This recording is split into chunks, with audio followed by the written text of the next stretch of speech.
여러분 안녕하십니까? 광주 MBC 뉴스데스크입니다. 광주가 국가 첨단 전략산업 미래자동차 특화단지로 선정됐습니다. 광주시는 그동안 완성차 공장 등 기반 산업은 있지만 추가 투자할 땅이 없어 고민이었는데요. 국가산단 지정을 계기로 정부는 신속하게 지원하고 광주시는 미래차 발전을 위한 밑그림을 그리겠다고 밝혔습니다. 임지은 기자의 보도입니다. 광주의 미래차 국가산업단지가 조성됩니다. 정부는 국가첨단산업 육성 전략에 따라 현재 GGM이 위치한 빅그린 국가산단 바로 옆에 100만 평 규모의 신규 국가산단을 조성하겠다고 발표했습니다. 광주에 신규 국가산단이 들어서는 건 지난 2009년 빅그린 국가산단이 조성된 후 14년 만입니다. 광주를 미래차 국가산단으로 지정한 국토교통부는 전국에서 유일하게 완성차 공장이 2곳 있고 광주 글로벌 모터스가 있는 빅그린 산단이 가까이 있는 점을 높이 평가했습니다. AI 데이터 센터 등이 입지되어 있기 때문에 이를 연계시켜서 인공지능 집적단지 그리고 자동차 소부장 지원 단지를 만들겠습니다. 광주 미래차 국가산단은 윤석열 대통령 공약이자 지역의 수건 사업이었습니다. 자동차 산업이 지역 제조업의 48%를 차지할 만큼 광주 주력 산업인데 광주 산단 9곳이 전부 분양됐고 빅그린 산단 분양률도 91%에 이르는 등 포화 상태여서 추가 대규모 투자가 어려운 상황이었기 때문입니다.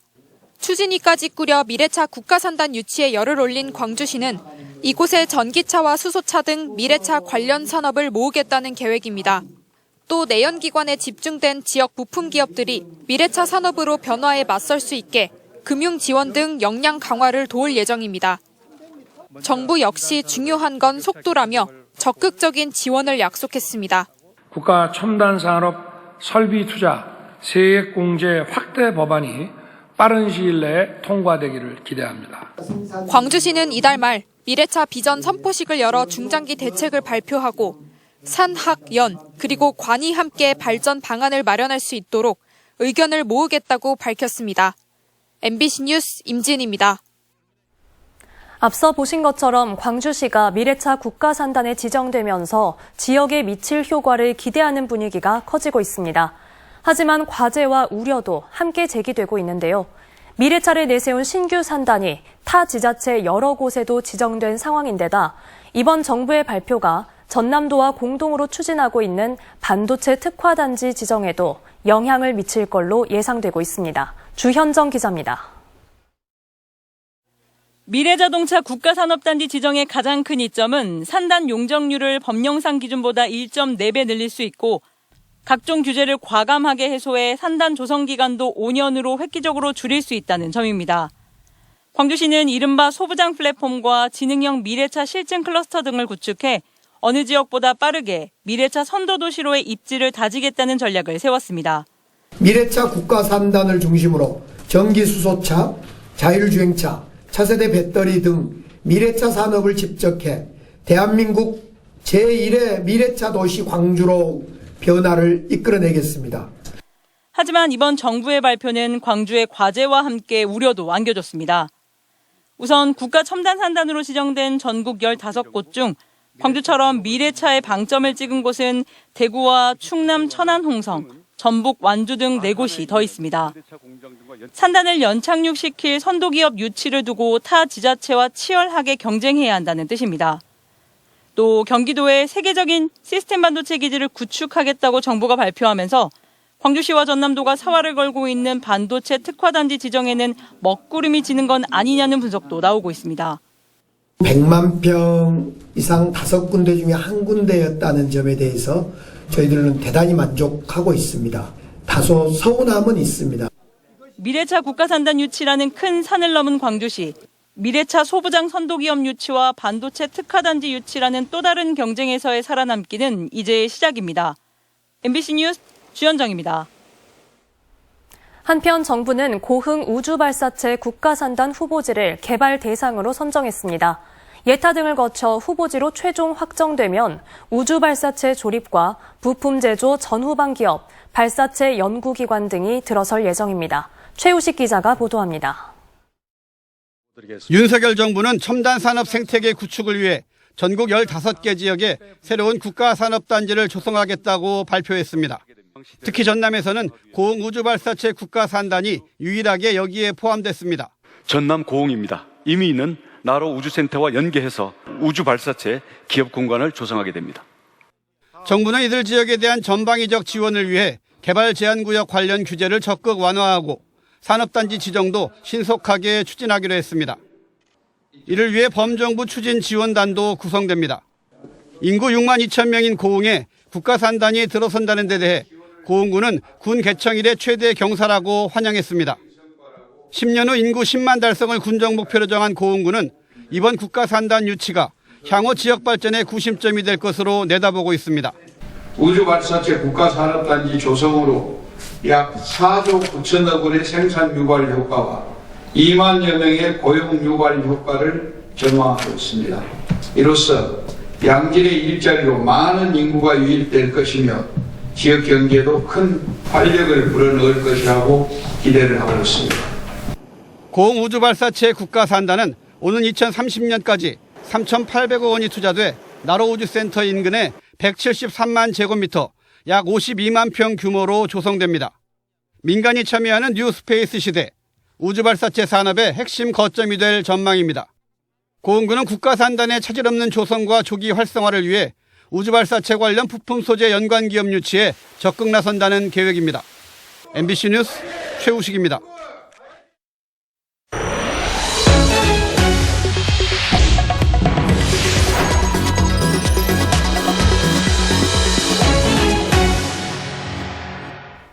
택시 기본요금 인상을 두고 광주시와 택시업계가 갈등을 보이고 있는데요. 택시업계는 타 지역의 요금 인상과 함께 열악한 근무 환경, 지원 부족 등을 근거로 현재보다 1,000원 넘는 요금 인상을 주장하고 있고, 광주시는 서민 경제에 부담이 된다며 기본요금 4,000원 위로는 어렵다는 입장입니다. 김영찬 기자의 보도입니다. 택시 기본요금을 두고 갈등을 벌이고 있는 광주시와 택시업계. 광주시의 택시 기본요금은 지난 2019년부터 3,300원으로 물가 인상과 타 지역 여파로 요금 인상은 불가피해졌습니다. 그런데 요금을 어디까지 인상하느냐를 두고 광주시와 택시업계가 신경전을 벌이고 있습니다. 광주시는 4,000원을, 택시업계는 4,600원을 각각 주장하고 있습니다.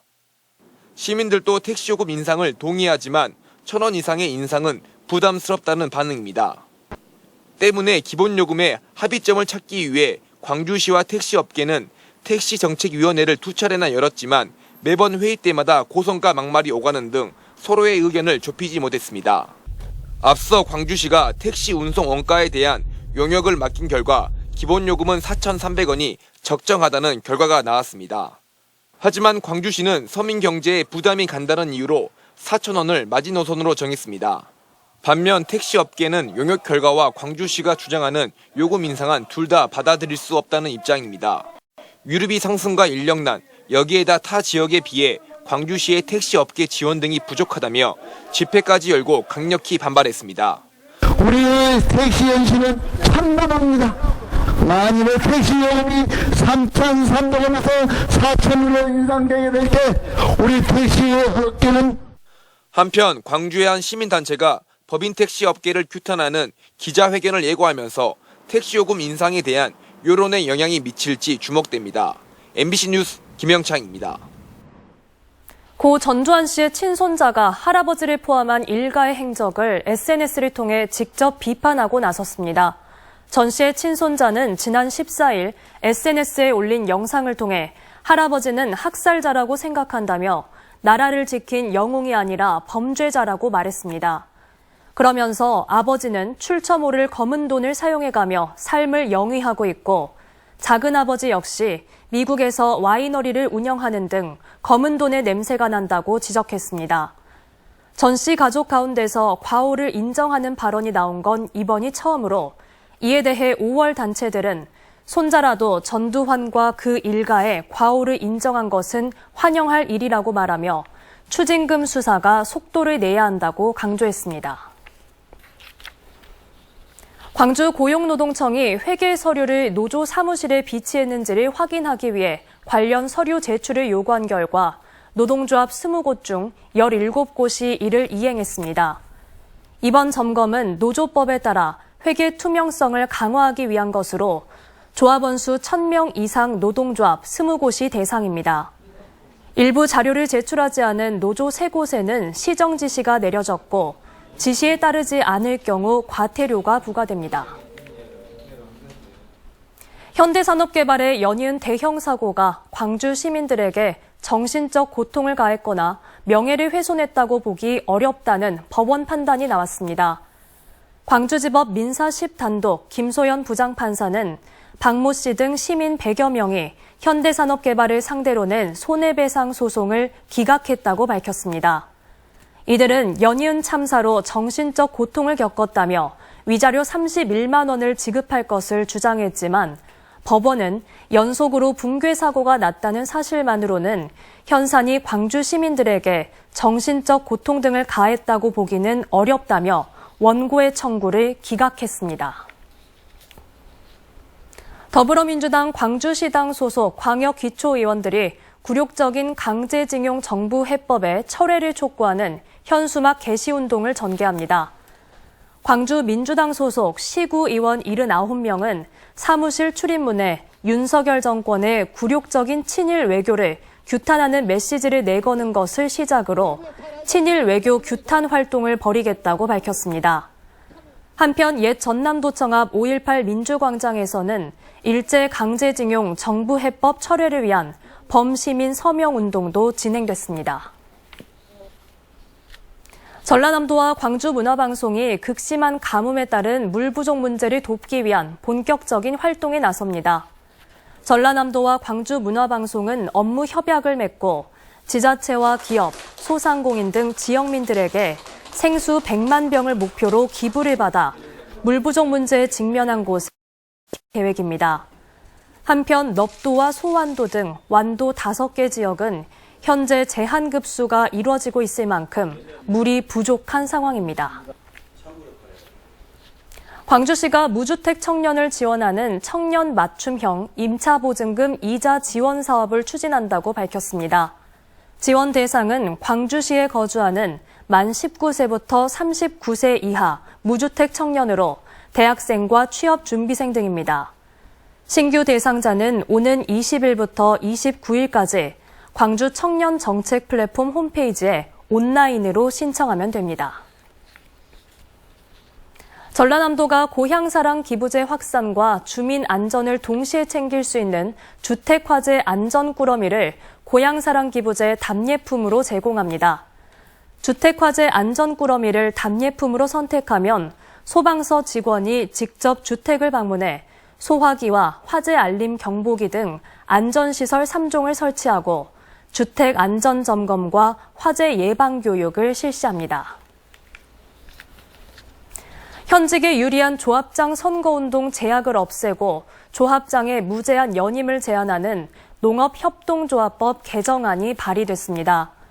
신정훈 국회의원이 대표 발의한 개정안에 따르면 조합장 선거 예비 후보자 제도를 도입하고 후보자 대담과 토론회, 공개 행사 정책 발표 등이 가능하도록 해 후보자에 대한 유권자의 알 권리를 확보하도록 했습니다.